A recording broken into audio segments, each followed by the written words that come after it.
Hello hello everyone, welcome to Abhinav physics.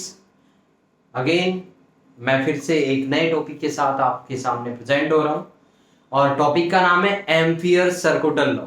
Amperes सर्कुटल law, ठीक है। अब ये जो एम्पियर सर्कुटल लॉ है ना, इसको समझने से पहले आपको एक बात को समझना होगा।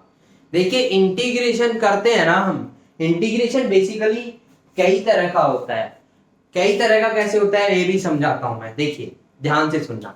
मान के चलिए ये एक एल लेंथ का वायर है, this is A L length wire, और अगर आप इसका एक छोटा सा टुकड़ा लेते हैं और वो जो टुकड़ा है वो डीएल है, छोटा सा। अगर इसकी टोटल लेंथ एल है और मैं इसका एक छोटा सा टुकड़ा ले रहा हूं, तो उस टुकड़े को मैं नाम दे रहा हूं DL and that will be known as the length element. अगर मैं ये छोटा सा टुकड़ा लेता हूं, तो अगर मैं ये सारे छोटे छोटे टुकड़ों को ऐड कर दूंगा तो ये क्या बन जाएगा, इसकी पूरी लेंथ बन जाएगी। तो इससे एक बात प्रूव होती है कि जो इंटीग्रेशन होता है ना, इंटीग्रेशन हम एक छोटे से टुकड़ा, लंबाई का एक छोटा सा टुकड़ा ले रहे हैं और उसका इंटीग्रेशन करते हैं, तो हम उसको बोलते हैं लेंथ एलिमेंट या सॉरी लाइन इंटीग्रल। हम उसको बोलते हैं लाइन इंटीग्रल। इसी तरीके से मान के चलिए एक सरफेस आप ले लेते हैं, छोटी सी एक सरफेस है। मान के चलिए यहाँ पे एक सरफेस आपने चूज किया है और ये जो सरफेस है इसका एरिया मान के चलिए स्मॉल है और इसको हम बोल रहे हैं डीएस। याद रखना, इसको इस छोटे से सरफेस एरिया है, इसको बोल रहे हैं डीएस। अगर मैं इसका इंटीग्रेशन कर दूंगा तो ये पूरा बोर्ड जो है, क्योंकि इस पूरे बोर्ड के मैं छोटे छोटे से टुकड़े कर लेता हूं और टुकड़े के एक छोटे से टुकड़े का एरिया कितना है, डीएस। अब मैं इन सारे टुकड़ों को ऐड कर दूं अगर, तो ये पूरे बोर्ड का एरिया आ जाएगा। और जब हम किसी चीज को लगातार जोड़ रहे हो ना, मेरे प्रीवियस लेक्चर देखना, उसमें मैंने अच्छे से एक्सप्लेन किया हुआ है what is integration. Basically integration होता क्या है। इंटीग्रेशन किसी भी चीज को, किसी भी फंक्शन को, किसी भी लंबाई को या किसी भी एरिया को या किसी भी वॉल्यूम को कंटिन्यूअसली जोड़ना। अगर हम एक लंबाई को लगातार जोड़ते जा रहे हैं तो वो पूरी लेंथ बन जाएगी। अगर मान के चलिए मैंने एक छोटा सा सरफेस एरिया लिया है, इसको कंटिन्यूअसली जोड़ते जा रहे हैं, तो ये पूरी मान के चलिए बोर्ड है तो इसका एरिया आ जाएगा, तो हम इसको बोलेंगे सरफेस इंटीग्रल। एक लाइन को अगर जोड़ते जा रहे हैं, एक छोटा सा, सपोज दैट ये एक रोड है ना, लोहे की एक रोड है और इसकी लंबाई 0 से L तक है, ठीक है। आपने क्या किया, एक छोटा सा टुकड़ा इसका कंसीडर किया और मान के चलिए इसकी लेंथ कितनी है, DL। अगर आप ये सारी लेंथ छोटे छोटे टुकड़े इसके जो है कंसीडर करके सबको जोड़ दोगे तो ये पूरे इसकी लेंथ आ जाएगी। और जब हम किसी चीज को लगातार जोड़ रहे हो ना, तो वहां पे समेशन की जगह हम इंटीग्रेशन यूज करते हैं और इसको हम बोलेंगे अब लाइन इंटीग्रल।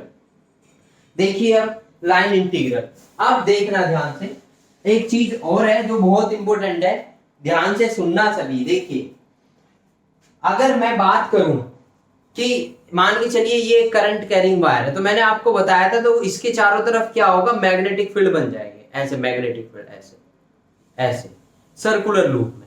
अब ध्यान से देखना, मान के चलिए ये हमारा एक करंट कैरिंग वायर है, ये chalk is a current carrying wire.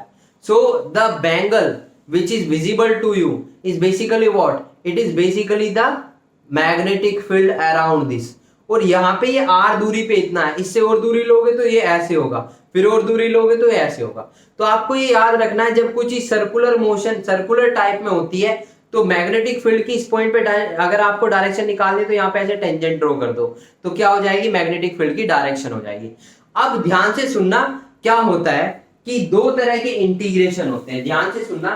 एक इंटीग्रेशन होता है ऐसे, जैसे हमारा मैग्नेटिक फील्ड है B, ठीक है, इसकी डॉट प्रोडक्ट के साथ में इंटीग्रेशन कर रहा हूं, तो इसको मैं बुलाऊंगा लाइन इंटीग्रल।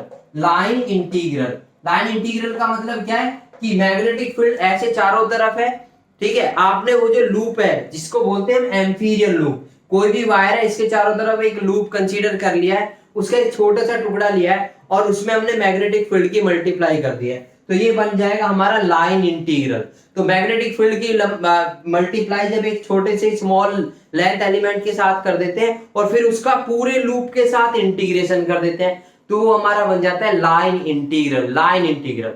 अब ऐसे ही सरफेस इंटीग्रल भी होता है। मान के चलिए ये मैग्नेटिक फील्ड है या ये इलेक्ट्रिक फील्ड है और इसका एक छोटी सी सरफेस हम लेते हैं, ठीक है, और इन दोनों की आपस में मल्टीप्लाई करते हैं, डॉट प्रोडक्ट करते हैं और फिर इसका क्या इंटीग्रेशन कर देते हैं, तो ये बन जाता है फ्लक्स, इसको बोलते हैं फ्लक्स। तो आपको ये याद रखना है, इलेक्ट्रिक हो या मैग्नेटिक हो, इलेक्ट्रिक हो या मैग्नेटिक फील्ड हो, अगर हम छोटी सी सरफेस के साथ इंटीग्रेशन कर दें तो उसको बोलते हैं हम सर फ्लक्स। मैग्नेटिक फील्ड है तो मैग्नेटिक फ्लक्स, इलेक्ट्रिक फील्ड है तो इलेक्ट्रिक फ्लक्स। बट अगर हम मैग्नेटिक फील्ड या इलेक्ट्रिक फील्ड के साथ, याद रखना मैग्नेटिक फील्ड के साथ हम इसका लाइन इंटीग्रल कर रहे हैं, इसको कहते हैं हम लाइन इंटीग्रल, कि एक छोटा सा टुकड़ा लिया उसके रेस्पेक्ट में, है ना, हमने उसका लाइन इंटीग्रल कर दिया है, तो इसको बोलेंगे हम लाइन इंटीग्रल। अब एक जगह से दूसरी जगह, मतलब जैसे वो वायर था, वायर के अक्रॉस आपने, सॉरी ये वायर था ऐसे, ठीक है, ये मान के चलिए वायर था, तो लूप इसके चारों तरफ था, तो आपने एक लूप लेना है, उसका एक छोटा सा टुकड़ा कंसीडर करना है, वहां पे मैग्नेटिक फील्ड भी है, उस मैग्नेटिक फील्ड की मल्टीप्लाई करनी है, तो उसको बोलेंगे डॉट प्रोडक्ट करना है, उसको बोलेंगे B dot D L, and that is known as the line integral.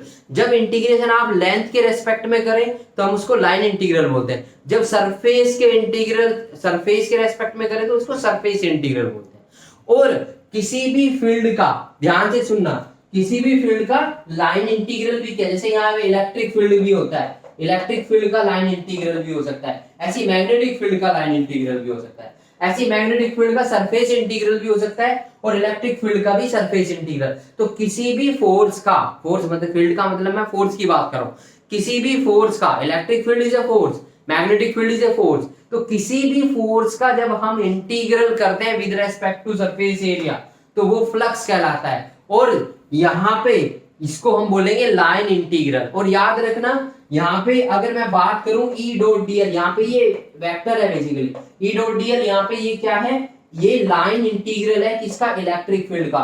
और याद रखना line integral of electric field होता है potential difference, potential difference. Electric field का लाइन इंटीग्रल मैं पहले डिस्कस कर चुका हूं इसको, E dot D L is equal to, देखिए आप समझिए पोटेंशियल डिफरेंस क्या होता है, work done, potential difference is equal to work done.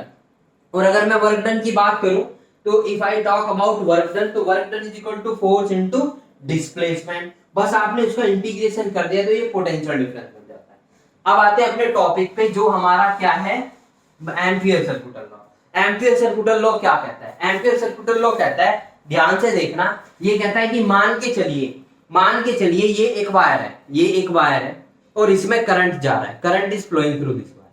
इसके चारों तरफ ना आप, ये हम पहले प्रूव कर चुके हैं और हमें पता भी है, हमने ये एक्सपीरियंस भी किया, 10th क्लास में एक्सपेरिमेंट होता है इसके बारे में, कि इसके चारों तरफ ना ऐसे मैग्नेट ऐसे लूप बनाती है, ठीक है। और इसके अंदर ये भी याद रखना है कि इसमें ना नॉर्थ पोल साउथ पोल होता ही नहीं है, बस मैग्नेटिक फील्ड लाइंस ऐसे लूप बनाती है, ऐसे ऐसे, तो कंसेंट्रिक लूप बनाती है, मतलब मैग्नेटिक फील्ड यहाँ भी एक लूप होगा, ऐसी मैग्नेटिक फील्ड लाइन का यहाँ होगा, ऐसे ही यहाँ होगा, ऐसे ही यहाँ होगा। तो हम कोई भी एक लूप ले लेंगे, मान के चलिए r दूरी पे आपने एक लूप ले लिया, ये वो लूप है, ठीक है, दिख रहे होगा आपको। अब ये जो आपने लूप लिया है, आपने इस यहाँ पे मैग्नेटिक फील्ड है हर जगह, और वो कैसा ऐसे सर्कुलर घूम रहा है, और किसी भी पॉइंट पे मैग्नेटिक फील्ड, जैसे मान चलो यहाँ उसकी डायरेक्शन निकालनी है तो यहीं पे ऐसे एक टेंजेंट ड्रॉ कर दो।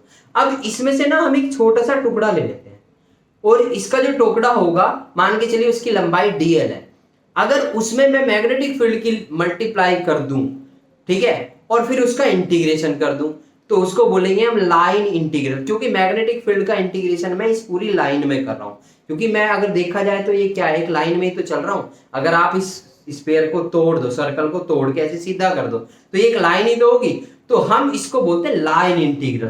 तो line integral of a magnetic field क्या होता है, what is line integral of a magnetic field, तो इसके बारे में ये बताया किसने, एम्पियर ने बताया, क्या बताया कि लाइन इंटीग्रल ओवर ए क्लोज लूप, आप एक क्लोज लूप लीजिए, मान के चलिए यहाँ पे मैग्नेटिक फील्ड कितना है, b है, तो ये लूप भी आपने ये छोटा सा टुकड़ा यहाँ पे ले लिया है, और इसकी लंबाई मान के चलिए dl है, और इसकी आपने डॉट प्रोडक्ट की है, तो ये क्या होगा b डॉट dl। अब ये तो छोटे से टुकड़े के साथ आपने क्या किया है, b डॉट dl, अगर आप पूरे लूप के साथ इसको इंटीग्रेट कर देंगे तो इसको बोलेंगे हम लाइन इंटीग्रल। वो कहता है कि आप ना पहले एक छोटा सा टुकड़ा लो इसका, और यहाँ पे जो मैग्नेटिक फील्ड है वो लो, टुकड़ा है dl, मैग्नेटिक फील्ड है b, उसकी मल्टीप्लाई कर दो, ठीक है, dot product b dot dl। अब आपने क्या करना है, यहाँ पे भी फिर छोटा सा टुकड़ा लेना है, और फिर b डॉट dl, यहाँ पे भी, यहाँ पे भी, यहाँ पे भी, और उन सारों को जोड़ दो। और जब हम किसी चीज को लगातार जोड़ते हैं तो पता है क्या है कि हम समेशन की जगह, जोड़ की जगह इंटीग्रेशन साइन लगा देते हैं, क्योंकि इंटीग्रेशन और समेशन में कोई फर्क नहीं होता है। सिर्फ फर्क एक होता है कि समेशन है ना डिसकंटिन्यूअस फंक्शन में भी आ सकता है, लेकिन जब हम किसी चीज को लगातार जोड़ रहे हो तो हमारा जो रिजल्ट उसको जोड़ के आ रहा है ना, वो रिजल्ट इंटीग्रेट करके आएगा। तो आपने क्या करना है, एक छोटा सा टुकड़ा यहाँ लेना है, उसको बी डॉट डीएल, उससे अगला टुकड़ा फिर B dot DL, B dot DL, ऐसे सारे बी डॉट डीएल इनको जोड़ दो, और जोड़ने का मतलब इंटीग्रेट कर दो। तो आपने छोटा सा टुकड़ा बी डॉट डीएल लिया, बस उसका इंटीग्रेशन कर दो पूरे लूप के लिए, ठीक है। तो वो B dot DL, B dot DL, B dot DL, B dot DL, B और डीएल का प्रोडक्ट होगा, और उन सारे प्रोडक्ट को जोड़ दोगे तो उसी को हम बोलेंगे line integral. This is very important, मैं इतना इसीलिए फोर्स कर रहा हूं कि आपको पता हो लाइन इंटीग्रल होता क्या है, ठीक है। तो आपने छोटा सा इसका एक पीस लेना है, दैट इज कॉल्ड डीएल, उसमें मैग्नेटिक फील्ड की मल्टीप्लाई करने, डॉट प्रोडक्ट करना है, ठीक है। तो उसको बोलेंगे हम बी डॉट डीएल, और ऐसे बी डॉट डीएल सबको जोड़ दो। और जब हम किसी चीज को लगातार जोड़ रहे हो ना, तो वो जोड़ नहीं रहता, फिर वहां पे उसकी जगह हम इंटीग्रेशन लगा सकते हैं। तो वो कहता है कि B dot DL is equal to, उसके बाद बताया उसने कि उसका इंटीग्रेशन करके जो आएगा ना, जो लाइन इंटीग्रल मैग्नेटिक फील्ड का आएगा, वो होगा mu naught times the current enclosed by the loop, the current enclosed by the loop. Loop कितना करंट एनक्लोज कर रहा है, लूप कितने करंट के चारों तरफ मैंने लूप लिया है, इसके इक्वल होगा। अब इसको प्रूव करते हैं, ठीक है, प्रूव करते हैं। ये प्रूव करना है आपको, B dot DL is equal to mu naught I के इक्वल प्रूव करना है। आप देखेंगे ध्यान से और प्रूव करते हैं, और ये प्रूफ सही आना चाहिए हमारा। देखिए इसका प्रूफ अगर मैं करूं तो कैसे करूंगा भाई, आपको प्रूफ क्या करना है, आपको प्रूव करना है कि बी डॉट डीएल जो है, बी डॉट डीएल जो है ये म्यू नॉट टाइम्स आना चाहिए, ठीक है। तो आपको ये इक्वल टू इसके लेके आना है। तो हम क्या करेंगे, लेट अस करते हैं, let I is equal to current in a straight conductor. एक स्ट्रेट कंडक्टर है इनफाइनाइट लेंथ का, उसके अंदर जो करंट है वो कितना है, आई करंट फ्लो कर रहा है, ठीक है। अब मैंने क्या किया, कंसीडर किया है, कंसीडर एन एम्पीरियल लूप। आपने क्या किया, मैग्नेटिक फील्ड जो बन रहा था ना, ये ऐसे ऐसे, उसको एक लूप को कंसीडर कर लिया, और उस लूप का नाम ही क्या है, एम्पीरियल लूप है। तो consider an Amperian loop of radius R, of radius R. अब ध्यान से देखना, आपको बी और डीएल का इंटीग्रेशन करके ये लेके आना है, कैसे लेकर के। नाउ अब एक बात बताइए, याद हो अगर आपको, इनफाइनाइट लेंथ वायर की वजह से जो मैग्नेटिक फील्ड होता है वो होता है B is equal to mu naught upon 4 pi 2 I upon A. एक ही जगह आर रखेंगे हम, एक ही जगह आर रख देंगे हम, हमने पहले ही पढ़ चुके हैं इसको, ठीक है। b is equal to at a distance ही होगा। और अगर आप देखें ना तो b और dl दोनों एक दूसरे के पैरेलल है, क्योंकि आपने ये छोटा सा टुकड़ा लिया है और ये b दोनों सेम लाइन में, क्योंकि ये छोटा सा टुकड़ा इतना छोटा होता है कि ये लगभग स्ट्रेट लाइन होती है, तो दोनों के बीच में एंगल कितना हो गया, 0 डिग्री। तो यहाँ पे जो थीटा है वो कितना है, 0 डिग्री। तो क्या होगा, फिर क्या होगा, 0। तो अब आपको पूरे लूप पे इंटीग्रेट करना है, तो इसका मतलब आप इसकी पूरी सरकमफ्रेंस पे इंटीग्रेट करेंगे। इसकी पूरी सरकमफ्रेंस कितनी है, 2 पाई आर। तो आपको कुछ नहीं करना, इसको इंटीग्रेट करना ओवर द होल लूप। तो 0 to 2 पाई आर लिमिट लगा दिया आपने, और बी डॉट डीएल आपने लगा दिया। अब ध्यान से देखना, ये क्या होगा, 0 to 2 pi R as it is है, और b कितना है, ये b डॉट डीएल कितना होगा, बी डीएल कोस 0 डिग्री, और कोस 0 की वैल्यू तो 1 होगी। तो यहाँ पे ये क्या हो गया, integration B D L 0 to 2 pi R, क्योंकि आप लाइन इंटीग्रल कर रहे हैं तो पूरे लूप के रेस्पेक्ट में लाइन इंटीग्रल करेंगे। तो 0 to 2 pi R B D L, और ये किसके इक्वल होगा, अब देखो यहाँ पे ध्यान से, 0 to 2 पाई आर, और b इज इक्वल टू कितना है, mu naught upon 4 pi I upon R into DL, I upon R into DL. अब देखना भैया ध्यान से, mu naught upon I upon 4 pi R. R ना जब आपने एक बार लूप को ले लिया है तो उसके लिए रेडियस फिक्स होगी, एक लूप के लिए एक रेडियस फिक्स होगी। तो देखो ये भी कांस्टेंट, ये भी कांस्टेंट, ये भी कांस्टेंट, ये सब बाहर आ जाएंगे। तो भैया इन सबको मैं ले आता हूँ बाहर। ये 2i था, 2i था, हाँ, तो ये आ गया मेरा म्यू नॉट अपॉन 4 पाई 2i अपॉन r और इंटीग्रल dl और 0 to 2 पाई r। अब देखेंगे भाई, ऊपर से साफ कर रहा हूं मैं, पोज करके आप इसको नोट भी कर सकते हैं। तो देखो, सो वी गैप, तो हमें मिलता क्या है, सो वी गैप ये पूरा that is B dot D L, है ना, यही तो निकाल रहे थे हम, ओवर 2 पाई आर पूरी की पूरी सरकमफ्रेंस पे। तो वो कितना आया, म्यू नॉट अपॉन 4 पाई 2i upon r into DL का इंटीग्रेशन क्या होगा, एल और 0 to 2 pi r, 0 to 2 pi r, DL का इंटीग्रेशन आ गया एल, और ये किसके इक्वल आएगा, mu naught upon 4 pi into 2i upon r into upper limit minus lower limit करेंगे तो ये आ जाएगा 2 पाई r। अब देखना ध्यान से, पाई से पाई कट हो गया, 2 2 जा 4, इससे ये पूरा कट हो गया, है ना, और r से r कट हो गया, तो ये कितना आ गया, mu naught times i, and that is the answer. यही हमें प्रूव करना था, दिस इज द प्रूफ। क्या प्रूफ है कि b dot dl is equal to mu naught times the net charge enclosed by the loop, loop net कितना charge enclose कर रहा है उसके इक्वल होगा। So this is simply Ampere circular law. अब देखो ध्यान से,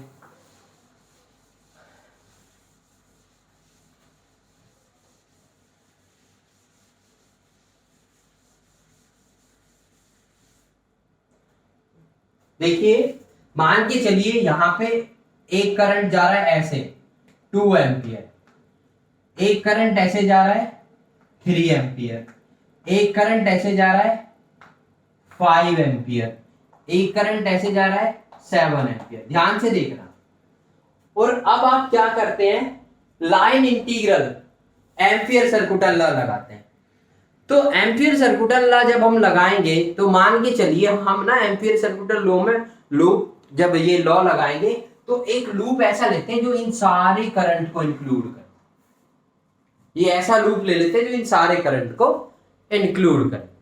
अब ध्यान से देखना, तो यहां पे अगर मैं ये फॉर्मूला लगाऊंगा तो ये होगा b dot dl is equal to mu naught times the net charge. देखिए, अपवर्ड जाने वाला चार्ज पॉजिटिव लेते हैं हम, तो डाउनवर्ड कैसा होगा, निगेटिव होगा। तो ये कितना हो जाएगा, म्यू नॉट टाइम्स 7 + 2, 7 + 2 -5 और -3, तो ये कितना आ गया, b dot dl is equal to mu naught times 7 और 2 9 में से गया, कितना हो गया 1 एम्पियर, तो कितना आ गया mu naught 1। And this is the simple way which can be use to determine, या ये एक सिंपल सा तरीका होता है एम्पियर सर्कुलर लॉ को डिस्कस करने का। अब देखिए आगे चलते हैं थोड़ा सा, ये टॉपिक आज बस इतना ही कराऊंगा। एक दो चीजें हैं जो इसमें, एक तो इससे पिछले वाले लेक्चर में ना मैंने एक कराया था, ऐसे एक लूप था और यहाँ पे ये कुछ एंगल सबटेंड कर रहा था आर और ये थीटा था, तो वहां पे मैंने बाय मिस्टेक ये करा दिया था, mu naught upon 4 pi I upon A into L upon R करा दिया था। ये आर है, ये इसकी आर है एल, माफी चाहता हूँ, एक्चुअली मैंने ना ये गलती की। गलती बेसिकली क्या है, कई बार दिमाग से निकल जाता है, आई अपॉन ए, एक्चुअली ए यहाँ पे आर ही है, ठीक है, पॉइंट नंबर 1। पॉइंट नंबर 2, उससे पहले वाले जो हमने वो किया था उसमें म्यू नॉट का जो यूनिट है मैंने वेबर मीटर स्क्वायर करा दी थी, उसके लिए भी I apologise. This is basically the unit of magnetic flux, magnetic flux की ये यूनिट होती है, ठीक है। अब देखिए एम्पियर सर्कुलर लॉ का यूज जो आपके सीबीएसई के सिलेबस में है, वो कहता है कि एम्पियर सर्कुलर लॉ का यूज करके आपको किसी भी वायर के चारों तरफ, वायर के किसी भी पॉइंट पे, मान के चलिए r दूरी पे आपको मैग्नेटिक फील्ड निकालना है। तो ध्यान से देखना, एम्पियर सर्कुलर लॉ का यूज करके आपके जो सिलेबस है उसमें एम्पियर सर्कुलर लॉ का प्रूफ नहीं है। आपके सिलेबस में क्या है, सिर्फ स्टेटमेंट है, उसकी स्टेटमेंट उस रूल को यूज करके आपको एक वायर दिया हुआ है, उससे r दूरी पे मैग्नेटिक फील्ड निकालना है, बात खत्म हो जाती है। तो देखो कैसे निकालेंगे। मान के चलिए वायर से r दूरी पे आपको मैग्नेटिक फील्ड निकालना है, तो आपको कुछ नहीं करना, उसके चारों तरफ क्या ले लो, एम्पियर सर्कुलर लॉ ले लो, एम्पियर लूप ले लेते हैं। ठीक है, तो हमारा जो हेडिंग है magnetic field due to infinite length wire, infinite length current carrying wire, current carrying conductor. Okay, current carrying conductor. तो आपको इस वायर से जितनी भी दूरी पे मैग्नेटिक फील्ड निकालना है, वहीं पे ही एक लूप ऐसे ले लो। ठीक है, अब ये लो क्या कहता है, ये लो कहता है कि B dot dl is equal to, वहां पे कितना करंट, ये लूप कितना करंट एनक्लोज कर रहा है, इसके इक्वल होता है। अब यहाँ पे B की वैल्यू निकालनी है, और अगर आप इस लूप का इंटीग्रेशन कर देंगे तो ये क्या होगा, इसका सरकमफ्रेंस होगा। तो आपने क्या करना है, B तो लेना है बाहर, क्योंकि डॉट प्रोडक्ट cos थीटा यहाँ पे 0 डिग्री है, और 0 टू dl और 2 पाई है, तो इसका इंटीग्रेशन जो होगा is equal to mu naught I. अब देखना ध्यान से, म्यू इनटू dl का इंटीग्रेशन l होगा, और 0 टू 2 पाई है, तो इसकी टोटल सरकमफ्रेंस आ जाएगी 2 पाई a म्यू नॉट टाइम्स है। तो b इज इक्वल टू क्या आ जाएगा, mu naught upon I 2 pi a। अब मैं ऊपर भी 2 से मल्टीप्लाई कर देता हूं, नीचे भी 2 से मल्टीप्लाई, यहाँ पे a ले रहा हूं मैं, सॉरी वही गलती दोहरा रहा हूं, a। ठीक है, तो यहाँ पे क्या हो जाएगा, ये mu naught upon 4 pi 2i upon a, जो हमने बायोट सावर्ट लॉ का यूज करके निकाला था। उतने झमेले में पढ़ने की जरूरत नहीं है, आपको सिंपली कुछ नहीं करना है, एक वायर लेना है, उसके चारों तरफ मैग्नेटिक फील्ड कैसे निकालना है, एम्पियर सर्कुलर लॉ का यूज करके निकालना है। सो this is the end of today's lecture, और हम कल मिलेंगे सोलेनोइड के साथ। सोलेनोइड को आपको पढ़ना है, और सोलेनोइड में फिर डिस्कस करेंगे सोलेनोइड बेसिकली कैसे काम करता है, सोलेनोइड के अंदर मैग्नेटिक फील्ड कितना होगा, वो हम एम्पियर सर्कुलर लॉ यूज करके ही निकालेंगे। सो this is the end of the lecture. Thank you very much everyone, have a nice day. Actually I gonna tired, मैं भी काफी थक जाता हूँ, बट कोई नहीं, thank you, I have energy, don't worry, have a nice day. और please subscribe the channel, ये रिक्वेस्ट है सभी से, एंड शेयर करो जितना भी हो सके, ज्यादा से ज्यादा दोस्तों को शेयर करो। It's humble request to you. Thank you, have a nice day.